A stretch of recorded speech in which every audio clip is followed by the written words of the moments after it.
On November 29th, 1781, the slave ship Zong, running low on water and overcrowded with enslaved peoples, went off course near Jamaica. Some of the captives fell ill, and disease began to spread to the crew.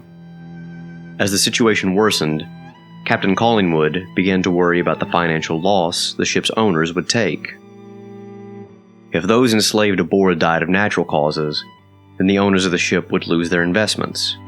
But if the quote-unquote cargo had to be scuttled to save the ship, then the owner's insurance would cover the loss up to £30 a head. Collingwood ordered that the remaining 132 captives be thrown into the sea. The sordid affair took 3 days. When the Zong returned to England and its owners made their claim, the insurance company refused to pay out, since the massacre had not been deemed necessary to save the ship. The owners took the insurance company to court, and the jury decided after a short deliberation in favor of the ship owners. News of the Zong case galvanized the anti-slavery movement in Britain. One young MP, William Wilberforce, experienced a religious conversion to evangelical Christianity in 1784 and joined the movement after he met the Reverend John Newton, a former slave captain who penned the text of the hymn Amazing Grace. In 1788, Wilberforce introduced a bill in Parliament to ban the slave trade, with over 30,000 signatures gathered from churches and meeting houses. The House of Commons voted a resounding nay. Slavery undergirded much of the wealth flowing into England at the time. Sailors relied upon the triangular trade for work, British textiles were fed by American cotton, and even the innocuous bit of sugar used at tea time was made possible by the brutal conditions forced upon the enslaved working in the West Indies to keep the steam-powered refineries producing. Then there was the matter of the revolution across the Channel.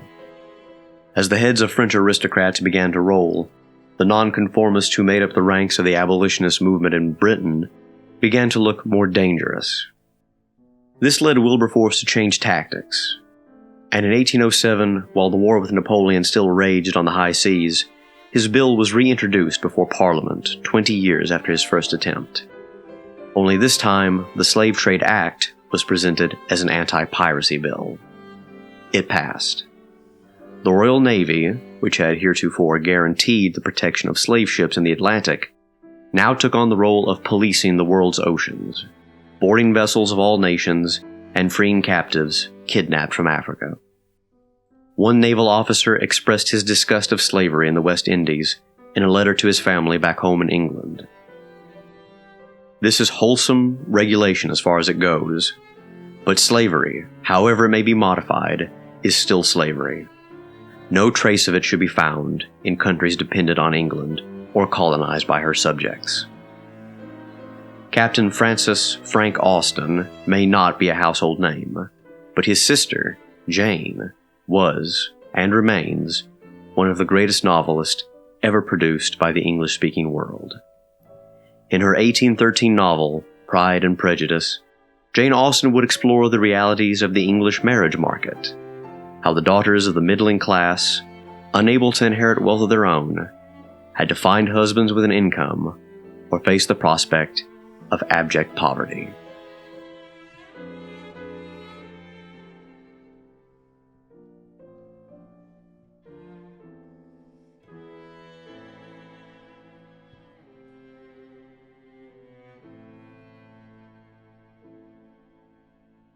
Jane Austen was born on December 16, 1775, in the village of Stevenson in North Hampshire, England, to the Reverend George Austen, a country clergyman, and his wife, Cassandra Lee Austen.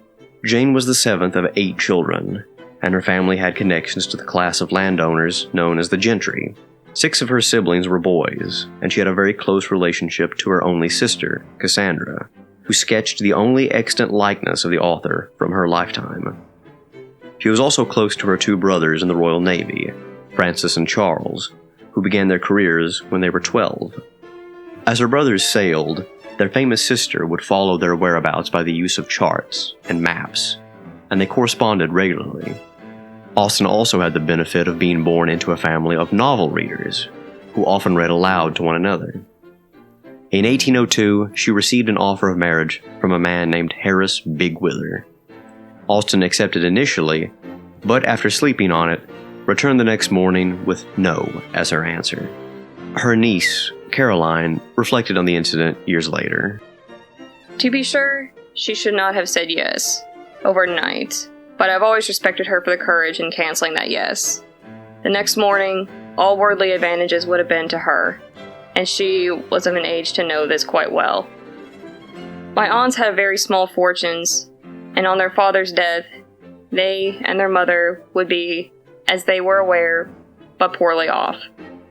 I believe most young women, so circumstanced, would have taken Mr. W. and trust to love after marriage, as I do not believe any affection for another man stood then in the way.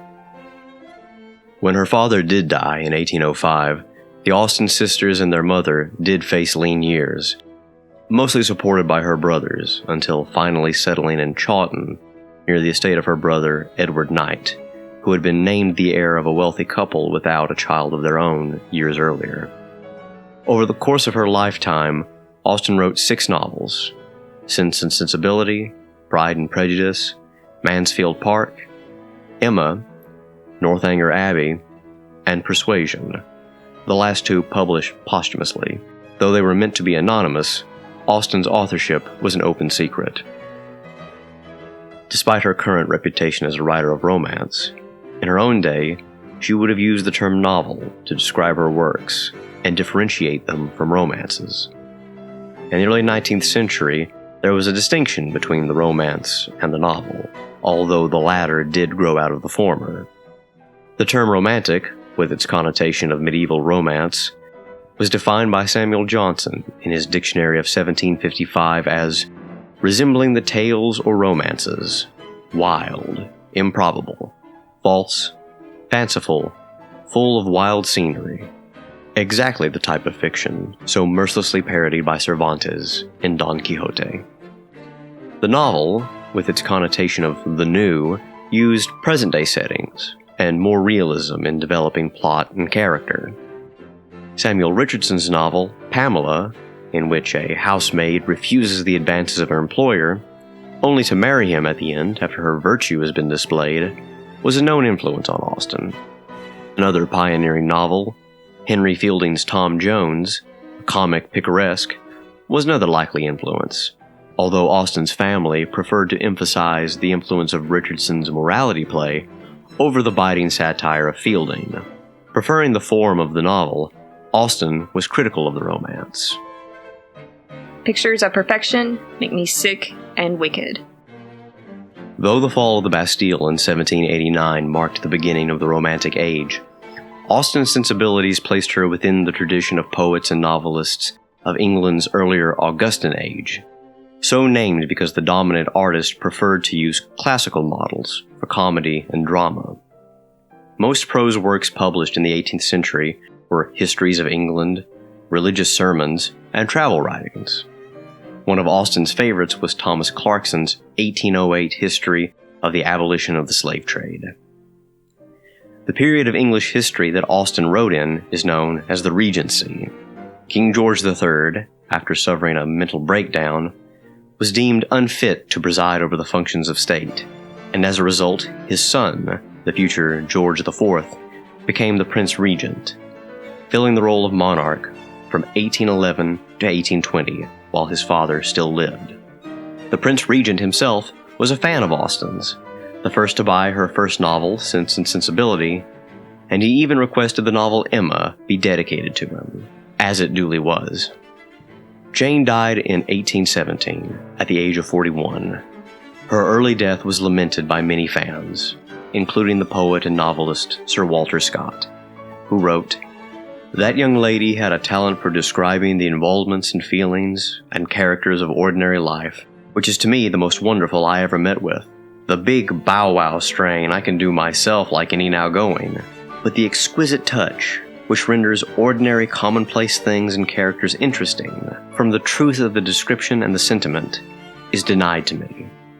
What a pity such a gifted creature died so early." If only Sir Walter could have heard her return the favor. Walter Scott has no business to write novels, especially good ones. It is not fair. He has fame and profit enough as a poet, and should not be taking the bread out of other people's mouths. I do not like him, and I do not mean to like Waverley if I can help it, but I fear I must.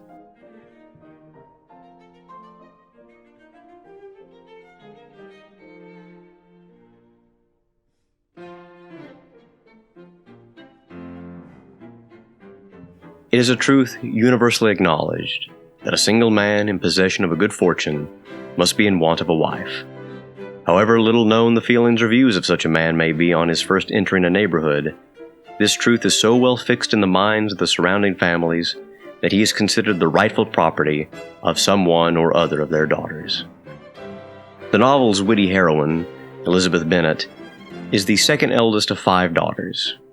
She is the favorite of her father, from whom she has inherited her playfulness. Growing up, she has seen the difficulties faced by her father because of his ill-matched marriage to her mother. Mr. Bennet was so odd a mixture of quick parts, sarcastic, humor, reserve, and caprice, that the experience of 23 years had been insufficient to make his wife understand his character. Her mind was less difficult to develop. She was a woman of mean understanding, little information, and uncertain temper. When discontented, she fancied herself nervous. The business of her life was to get her daughters married. Its solace was visiting and news. Mrs. Bennet has every reason to be nervous, however, considering that the law of primogeniture, that the eldest son should inherit his father's estate, means that when the sonless Mr. Bennet dies, the entire estate will be inherited instead by a male cousin, Mr. Collins. Without suitable matches, Mrs. Bennet and her daughters will be left without land or an income. It is for this reason that her mother finds Lizzie's initial refusal to marry exasperating. Heaven forbid! That would be the greatest misfortune of all. To find a man agreeable whom one is determined to hate. Do not wish me such an evil. Austen, who herself turned down an offer of marriage despite the financial boon it would have given her, seemed to identify with the character of Elizabeth more than any of her other creations. I must confess that I find her as delightful a creature as ever appeared in print, and how I shall be able to tolerate those who do not like her, at least I do not know. During an assembly, or ball, while her mother is trying to entice Mr. Bingley into pursuing her eldest sister, Jane, Elizabeth meets Mr. Darcy. The two do not hit it off, as Elizabeth overhears Darcy tell Bingley, "She is tolerable, but not handsome enough to tempt me. I am in no humor at present to give consequence to young ladies who are slighted by other men. You had better return to your partner and enjoy her smiles, for you are wasting your time with me." Her initial impression of Darcy is reinforced by a visit from the dull-witted Mr. Collins and the soldier Wickham, in which Wickham tells her that his poor financial state is largely the result of Darcy's dislike of him. Her opinion of Darcy only worsens when it is revealed that he is responsible for Mr. Bingley's rejection of Elizabeth's oldest sister, Jane. Darcy's first marriage proposal is a disaster. You could have not made the offer of your hand in any possible way that would have tempted me to accept it. However, as the novel progresses, both Elizabeth and Darcy come to understand one another better. Darcy explains that Wickham tried to elope with his sister, Georgiana, in order to gain access to Darcy's fortune, and that was why he turned him out. He further explains that the only reason he told Bingley to stop seeing Jane was because he thought she wasn't interested, and he wanted to look out for his friend's best interest. When Elizabeth's youngest sister, Lydia, runs off with Wickham, it is Darcy who pays him to marry her in order to save the Bennet family's honor. After this, Elizabeth realizes that she loves Darcy, and the novel, in Shakespearean fashion, concludes with 2 marriages, Mr. Bingley with Jane and Mr. Darcy with Elizabeth.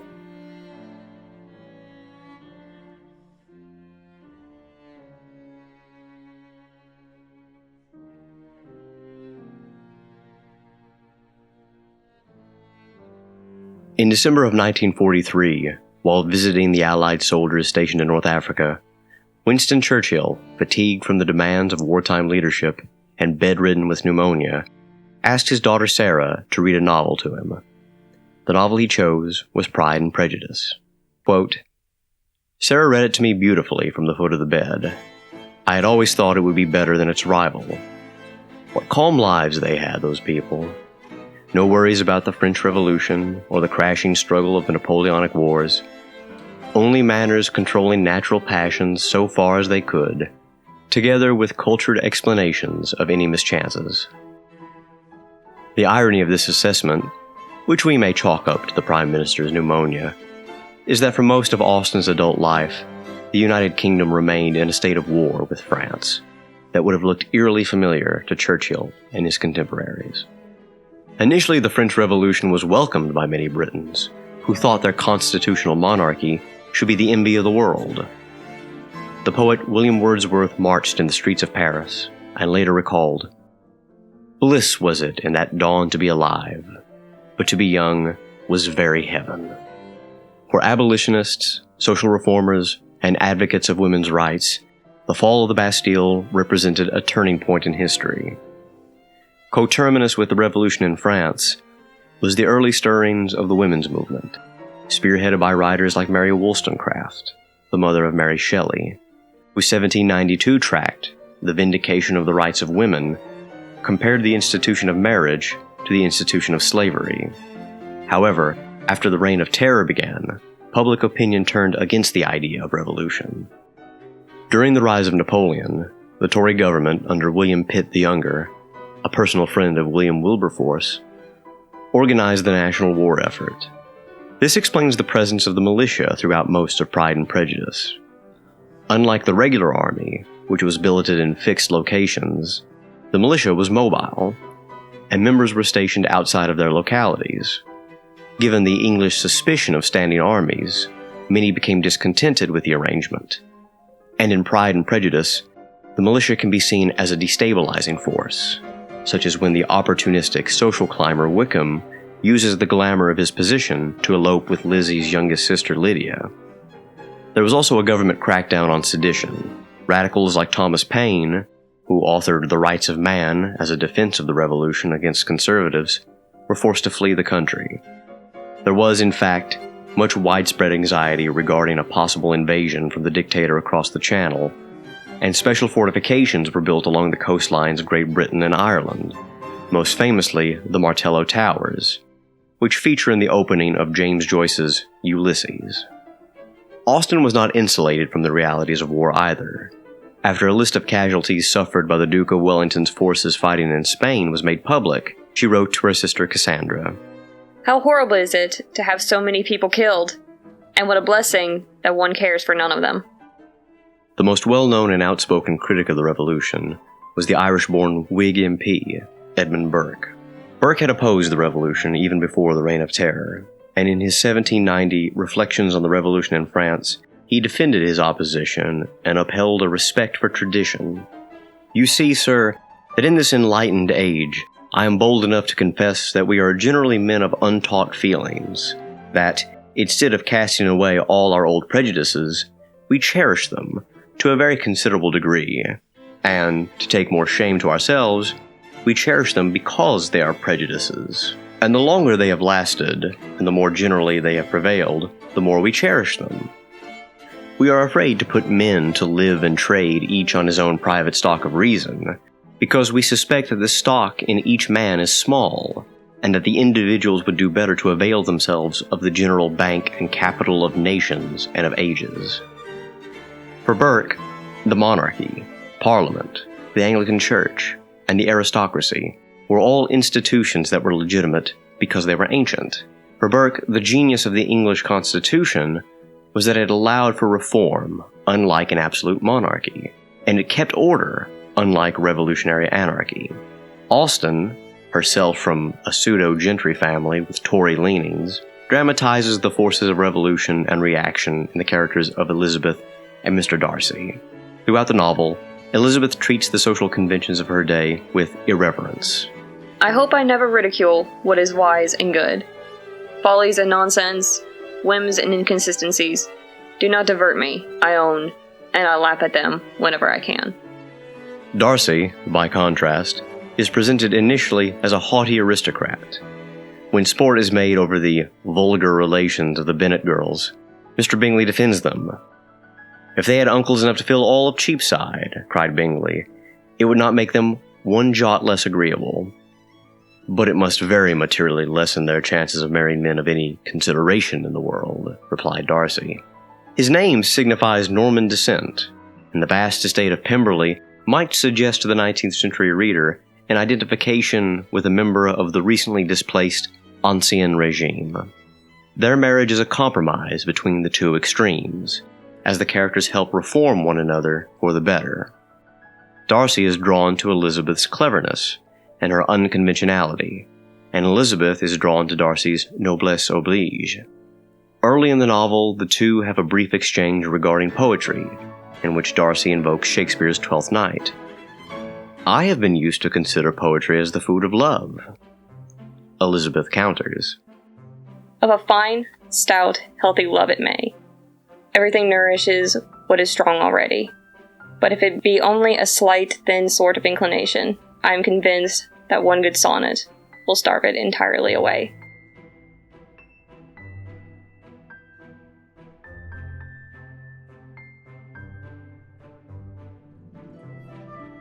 The original title of Pride and Prejudice was likely going to be First Impressions, and a theme that runs throughout the novel is how misleading such first impressions can be. Elizabeth's first impression of Wickham is that he has been a victim of Darcy, until his true colors are revealed. The relationship between Darcy and Elizabeth does not have a very promising start. Elizabeth's pride clouds her judgment of Darcy after his initial rejection of her. Darcy's fault is his prejudice regarding Elizabeth's social standing. Although she is the daughter of a gentleman, she is nowhere near Darcy's income level of £10,000 a year. It is only when Elizabeth puts her pride aside, and when Darcy lets go of his prejudice, that the two realize they are perfectly matched as a couple. Elizabeth follows her father's advice in choosing to marry Darcy. "I know your disposition, Lizzie. I know that you could be neither happy nor respectable unless you truly esteemed your husband, unless you looked up to him as a superior. Your lively talents would place you in the greatest danger in an unequal marriage. You could scarcely escape discredit and misery. My child, let me not have the grief of seeing you unable to respect your partner in life." The novel teaches that first impressions can often lead us to misleading conclusions about people, or, as the old cliché goes, you cannot judge a book by its cover. The same can be said for Pride and Prejudice itself. On the surface, it is a classic Cinderella story. But beneath the surface, it is a novel that engages with the most important questions of its day, and ours. Questions about the nature of true love, the role of money in marriage, the rights of human beings, and the source of lifelong happiness.